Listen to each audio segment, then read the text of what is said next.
Oh, masayang araw mga ka-PL habang nandito po tayo sa labas ng bahay ng ating Tatay Digong. Nakaupulan dito sa gilid-gilid mga kababayan.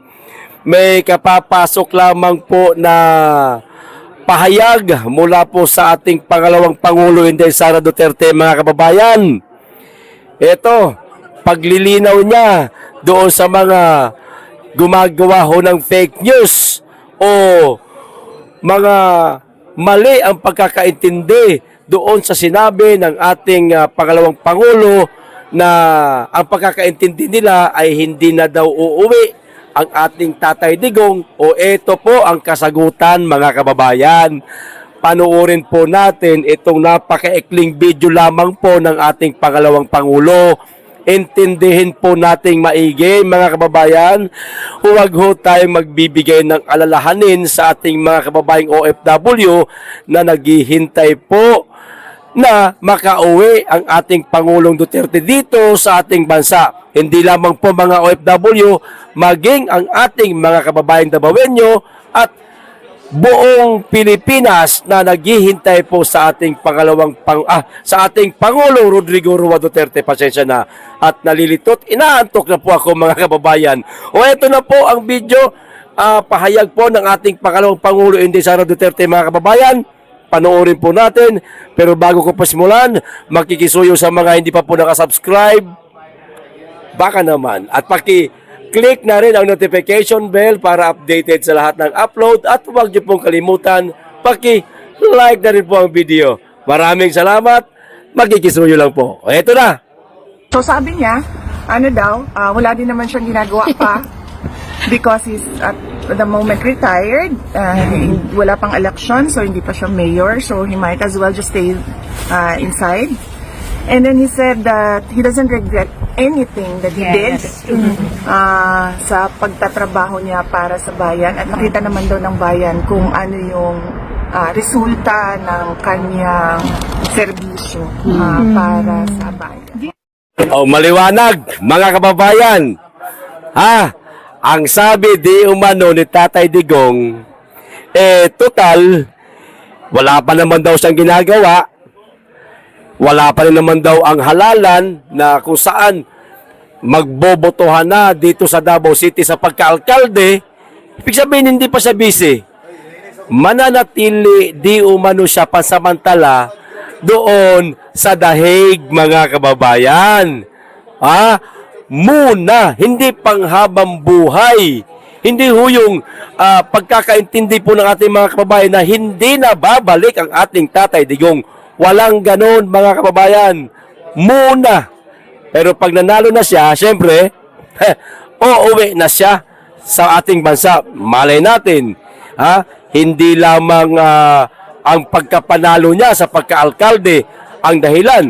Malay natin, ang udyok ng ating mga kababayan na sana bago ang kanyang kaarawan, bumalik na siya sa ating bansa. At napakaganda ng huling sinabi ng ating pangalawang Pangulo na ipinaaabot sa kanya, sa ating lahat, no, na mula po sa ating Tatay Digong, na serbisyuhan niya po tayo ng tama.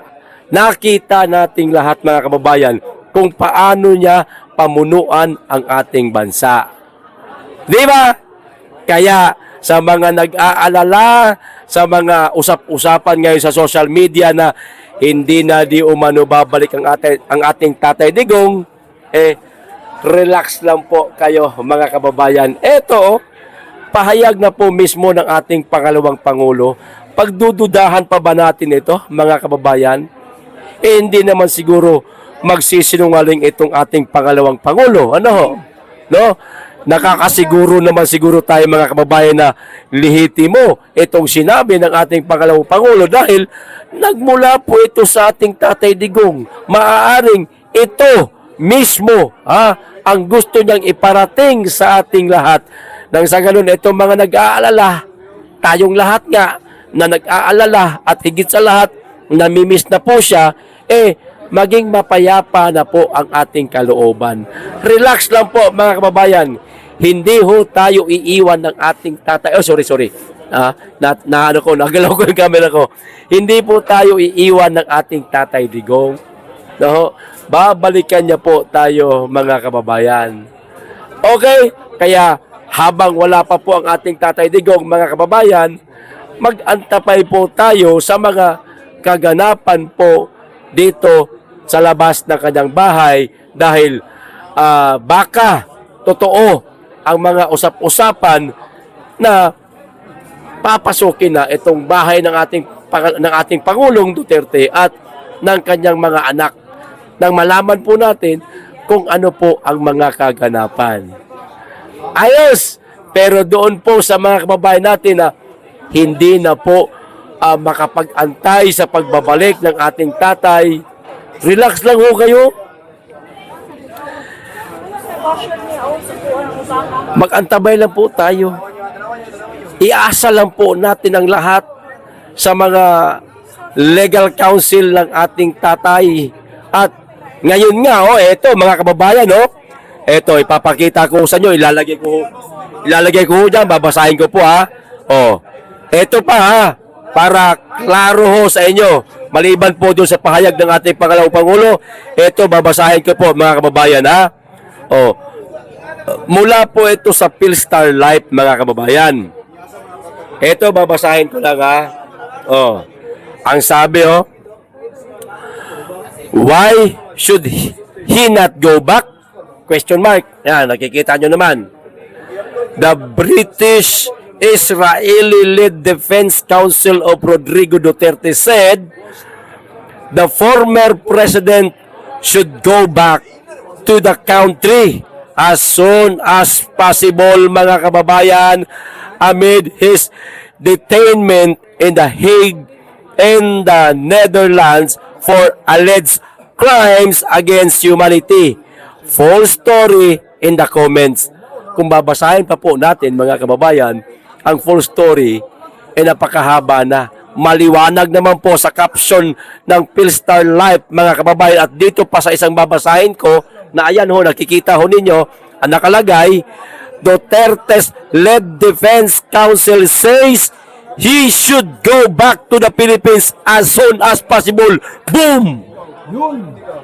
Klaro? Wala na ho tayong dapat pang alalahanin pa sa ating Pangulong Duterte, mga kababayan. Uuwi ho siya sa ating bansa. Hindi niya po tayo iiwan. Okay, hanggang dito lamang po. Update lamang po ito, mga kababayan. Mag-iingat kayo lagi at higit sa lahat. Mahalin po natin ang Pilipinas.